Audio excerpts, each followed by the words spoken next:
What it do, man? It's your boy Battle Truth coming to you live and direct from the Battle Truth headquarters. Let's get right off into this, man.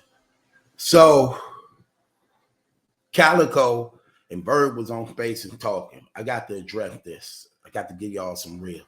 And Calico was talking about doing his Lux battle at Summer Madness 2, how he ended up finding out that Beasley actually was the one giving Lux angles on him, not included when they pulled out the teleprompter, you get what I'm saying, to use it against him, and all the things that were going on behind the scenes of how they was actually set up. Because according to Verb, like what he said, basically the URL and them always hated on the Midwest. They always was hating on the Midwest and everything like that. Again, this is why I don't like this dude. Okay, if you knew they always was hating on the Midwest, then why did you agree to sabotage and destroy the Midwest since you was actually the face and leader of it? If you knew that, why would you betray it? Come on, see, this the thing why I don't listen to that nigga. You the one betrayed the Midwest movement. So if you knew that SmackDown was hating on it and you knew that y'all was already at a disadvantage, then why would you, the leader and face of it, agree to destroy it? Because you destroyed it from the inside, no matter what SmackDown did, no matter what SmackDown was trying to do. Y'all supposed to stand strong as a united front. You was the face of it. You was the leader of it. You was the power behind it. And those people rallied around you, Detroit, Chicago. They rallied around St. Louis. You backstab everybody. And now you're trying to blame it on Smack. How could you blame it on Smack, who a New York nigga from the East Coast? How could you blame it on him? You can't blame that on him. When y'all was supposed to already knew what it was about. You had already took trips out to New York and knew what was going on the first time. You saw the biasness the first time. And you still don't like to give Mook them the credit for actually saving you and helping you when y'all was out there. Let's just be real. Mook was the one out there. Nah, man, we ain't gonna just let them do him like that, man. Them dudes flew all the way from New York, man. Let them dudes get off. Let them get down, man. Don't do them dudes like that. I remember that. I remember that. No matter what people say, all the hating that they do, that's one thing they cannot say. That dude wasn't helping them or trying to help them. Let's just be real. And that's another reason why you got mad at Hitman Holla, because him and T-Rex them got the plugging in together and you got the hating on that. The networking he was doing with T-Rex now, putting himself in position. Then you got the hating on X Factor. Then you got the hating on Big T. Then you got the hating on Calico. You got the destroying the Midwest movement. Because you don't know nothing. You ain't never been a boss. You talk a lot. You ain't never been a boss. And let me tell you why the URL number was so threatening of the Midwest movement. And this is why I'm so glad I'm a battle rap blogger. Because I saw it all crumble and fall apart. And I knew who was the reason why it fell apart. It was Averb. And it was their ignorance of not understanding the position that they had put themselves in of what just had happened. So let me take y'all back down. Challenge me on this. Anybody, I dare you. Because I'm going to give you the raw that they don't talk about. And all the footage and everything is out here that we can put it together and show it. Play by play. Everybody know when it comes to hip-hop that the East Coast and New York is the mecca of hip-hop. Everybody know that. Nobody can deny that. That's their real life culture. Other regions in the country, we listen to it, but it's not a culture to us like it is for the East Coast. The East Coast, when it comes to hip-hop, they have a whole language. They have a dress code to that. They have literally, when it comes to that hip-hop in the East Coast, that's really a lifestyle to them. From graffiti to the rap to the dress code, to the way they talk, to how they live. That's for real out there with them. When it comes to New York, Philly, Jersey, that's culture to them. Hip hop is like a culture to them. Not for us in the South, not for us in the West Coast, not for us in the Midwest, not for up north, not at all. But it is really a culture for them, no doubt. So when that Midwest movement hit, and they saw just how good them brothers was, that right there opened the floodgates to the point that it brought awareness to battle rap to the point where it was now televised to the point of pay-per-views and big money now. And for the first time, the East Coast had a legitimate challenger, real contenders that was so dangerous that they literally took over battle rap. They took it over. And that was why Summer Madness 2 was brought in position. Listen to Rex. Listen to Rex, what he say. Rex give you the game. He said, y'all don't even know Smack set y'all up on this card. Why? Because they had got too powerful and threatened what battle rap could be. And because they had no real leader to understand what just had happened and the position they was in, they fell right into the trap. Rather than being on top of the game at that time for battle rap, where all the energy of battle rap was now directed towards them and swirling around them, rather than understanding their position and putting their foot down to actually build where they was from, they still was making it their business to go out to them. After they had won over the majority of the battle rap community, they had won it over. The Midwest had won it over. They had the South supporting them, the West supporting them, the North supporting them, and people from the East Coast supporting them. And their talent was so good. That's what happens when you good. Even people in other places who hate on you, they have no choice but to give it up for you because your talent good. I'm going to give you a perfect example of that. I was a Pac fan. I hated Biggie because of Tupac, even though I didn't know nothing about Biggie. But since I knew that Biggie was Tupac adversary and ops, I didn't like Biggie as a result of that. But however, Biggie was so good, I still couldn't help but know his music, even though I had never bought it. That's how much they played him. They played him so much I knew his stuff by heart. But even though I didn't like him, it was so good, I had to learn it. Who he attracting with that line? What's your name? What's your sign? Soon as he buy that wine, I just creep up from behind and ask you what your interests are. Who you be with? Think to make you smile. What number to dial? You gonna be here for a while. I go call my crew. You go call your crew. We can rendezvous at the bar around 2. Plan to meet with Little C by the keys. You didn't have no choice but to know that. It's going to be a lot of slow singing, flower bringing. If my burglar alarm starts ringing. Come on, man. I mean, he was just that good. You like, damn, I don't like him, but he got off on that track. You get what I'm saying? Same thing here.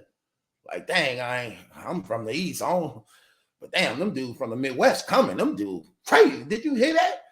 Yeah, fire. Even in Guardian Angel Duck. Did you hear that? Like, damn, did you? Yeah. They had took over the game. But because they didn't know how to really lead, it didn't understand the position they was in to actually now turn the tides in their favor, to now force the East Coast to come to them. Because they was the energy. They was the wave now. But Beasley no smart. They knew they had to strip the power. How do you strip the power? You got to put them in a position to lose. You have to put them in a position to lose. So then he brought back in Summer Madness 2 all the top legends that had still a big influence to come back to actually win the hearts of the battle rap community. And that's exactly what happened at Summer Madness 2. That's what happened.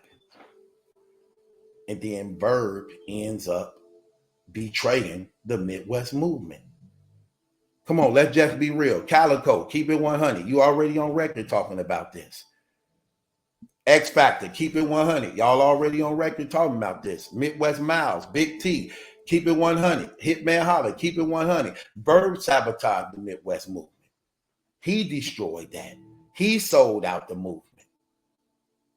Verb even admitting out his own mouth. He said, I was a rat. He said, that's why X Factor beat me in that battle, because he exposed me on being a rat. That's what this man said out of his mouth. I need to find that interview. He said, X Factor. Let me tell anybody who know about battle rap, who've been watching this for a minute. That's what I'm saying, man. Cats can't handle me on this battle rap stuff. I'll give you the real.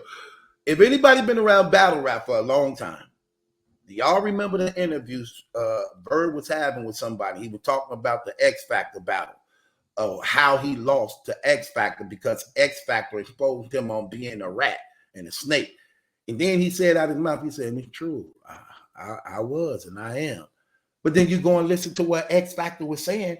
X Factor was saying how one by one, because of his jealousy, he began to destroy the Midwest movement from the inside out, picking them apart, and sold out and clapped hands with smack them for the money. And that's when he came out with that slogan, you say my name and send that bread, I'll come put blood in their mouth. That was his way to justify selling them out. In the battle, even with X Factor, he said, so what we even here for, Verb? How we even get here? Then Verb said to him, so you know, like, the man straight betrayed the whole. Man, he's sitting up here acting like, no, bro, you the one infiltrated. You the one sabotaged. And just like ARP exposed him when they got into it, ARP exposed him on how he would be hating on Hitman Holler behind the scenes. Y'all remember that? Y'all remember that? That man an opportunist. That man is a whore. All he care about is himself. He don't care about nobody else. He will stab you in the back and cross you out. He can't be trusted at all. At all. Everybody know that. Y'all remember the other interview he had when he was talking about him and Beasley? He tell on himself every time. He said, you know why me and Beasley cool? Because we both weasel. We both ain't SHIT. Y'all remember he said that? He said, that's why me and Beasley cool to some degree, because we both ain't SHIT. Let me tell you something. When the guy's saying that, believe him at that. If he think of himself as a rat, a snake, and a nigga who ain't SHIT, like he said out his mouth, believe him. Okay? Because he got the track record to back up what he's saying. Okay? Don't play them games. That's real. Look at what he do to Yoshi. This is a woman already on record talking about how she bipolar and suffer from mental illness. Mental illnesses. And so much she lost her children as a result of this thing. And all he do is exploit her. All he do is try to use her. All he do is sexually take advantage of this woman who actually confessing to be mentally off balance, suffering from bipolarism and and schizophrenia. Like, come on, what are we doing here, bro? Respect you for what? Man, get up out of here. I don't buy that trash, bro. That's what I'm saying. Listen, I ain't that bored. I don't need to be entertained by your lies. I don't need to be entertained by this corrupted knowledge you got. Hell, when I listen, ain't nothing funny, ain't nothing real about what he's saying. Y'all people just bored, and need something to help you get through the day because you at work. Man, I ain't buying none of that trash. Trying to elevate and exalt the man in a position to do what? Continue to backstab and cross people out? But that's all he do. That don't change because it never been fixed. Hell out of here. Can't blame the URL. How you gonna blame the URL for busting up y'all crew when they actually took the leader and made you agree to a financial deal to go against your own people, only for you to spend all the money up? Now it's all gone, and now you're trying to get them to actually accept you back. Like, no, nigga, you only doing that because you down and out. You only doing that because no, we're not gonna play these games. They act like they forget. I don't forget none of that. Because I was behind it. I was supporting the movement. I was behind it and I was supporting the movement. And I love the fact for the first time we was acknowledged and put in a place of position to actually make a difference. And then when I saw him betray it, backstab it, sabotage it, destroy it from the inside out, I knew right then and there. I was like, man, that's a dirty dude, boy. Come on, man. It's a reason why chasing them don't be in his corner no more. It's a reason behind that. It used to be a time all them brothers was in his corner. Now you see him at an event all by his damn self. There's a reason behind that. Hell out of here. Let's just be honest. That's the real truth. And that's the thing I have to cover and bring to the truth. I dare anybody challenge me on what I say. I could bring up the video. I will make it my business to find the video recordings because they definitely out there. And the battle rappers know it. Hell, that's a fact. It is what it is, though, man. They be trying to get y'all to pick sides. Don't pick no sides. People, listen, man. Don't get personally involved in this internet. Just listen to what it does and just leave it. Do not personally invest your life into this internet. Unless you're a blogger that get paid to doing this type of stuff. But if you just a person at work, if you're a person that just listening and watching just for entertainment purposes, I get it. I understand it. Don't let it go no further than that, though. Just keep it right there. Don't let it go no further than that. Don't pick sides. Don't get involved in these people's lives because they nothing but backstabbers, liars, and flip-floppers. These people in this community got some of the worst things going on in their life. It ain't funny. They support homosexuality. They support Satanism. They are God haters. So do not tie your personal life into these demons. Just take it as entertainment and leave it alone. That's it. Stop getting mad at other people and all them things like that. And like I said about the Pac and Biggie situation, I used to, like I said, be a Pac fan, and I didn't like Biggie as a result of what Pac, because of Pac. But then when I found out through investigation of what was really going on, come to find out it was Pac the one that was really wrong. And it's crazy because I remember just before Biggie died, he did an interview talking about that. Y'all remember he was, I think he was like doing an interview outside, and he was like sitting in like a chair, but it was like on a basketball court where they be playing ball at in New York. And he was like, when he heard Pac died, how, you know, it shocked him because he wasn't expecting for him to die. He thought he was going to pull through like the last time. He never knew how much power him and Pac had because he had people hating him who didn't even know him. And I had people hating Pac who didn't even know him. He said people coming up to him saying things, and he like, man, like you don't even know. Y'all remember that? And that was true. And that was true.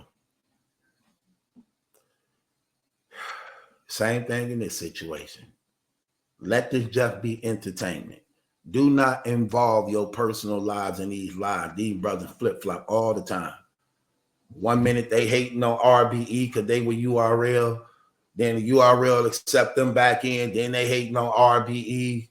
Then the URL get rid of them. Then they hating on URL. Now they back up under the RBE. Then URL pick them back up. Then they diss RBE. Like, come on, man. Like, come on, man. Y'all, listen, y'all. Don't let these people take y'all on them emotional roller coasters.